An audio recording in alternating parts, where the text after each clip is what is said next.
No, I'm not hunting dinosaurs, I'm hunting their traces.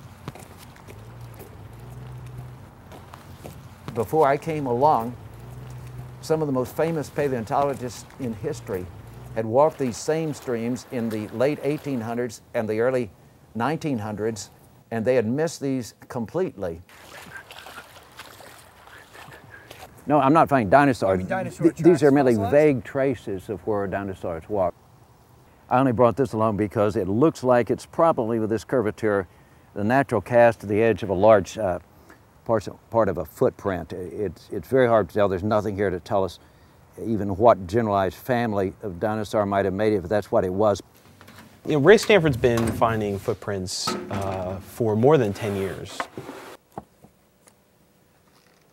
And so Ray's really gone from being kind of the classic amateur, you know, on your day off looking for fossils, to someone who's found himself in the formal work of paleontology. Ray's house is truly a collector's house. I mean, it really is. And you know, he's cared for these things, I think, the way a curator would care for these things. Well, you're entering the inner sanctum, and this is, I guess you should call it dinosaur crossing, because this is primarily dinosaur tracks. I have had to have a professional engineer design a beam under the basement in order to hold up the living room to satisfy the insurance people. And this is the track of this type of dinosaur. It's a back foot. These feet are not accurate as to their shape. Neither these, and especially these, are not accurate. But what we have here is like this. We have 4 toenails visible from the patterns that they made. Discoveries in paleontology are almost entirely dependent on the ability you have to get at the underlying rocks. And that's the single biggest factor in whether or not you can find a fossil. And so the irony is that in places that have high runoff, and that's often overdeveloped places or places where you've deforested the environment, paleontologists often have great discoveries. I would probably only have found 10% of the tracks I found had I been hunting back here in the, even in the early 1950s, because there was not nearly so much pavement in shopping centers and streets, actually. Although people think it's extremely popular, in point of fact, the standard figure that's given, there are about 50 people in the entire world who are essentially paid as professionals to work on and dig up dinosaurs.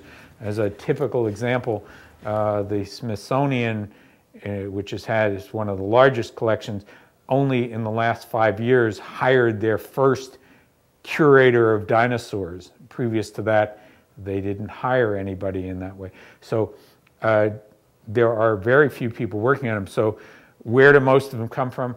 One standard estimate is 90 to 95% of the locations or the actual fossils are found by ordinary people. A lot of this stuff is collected by Peter.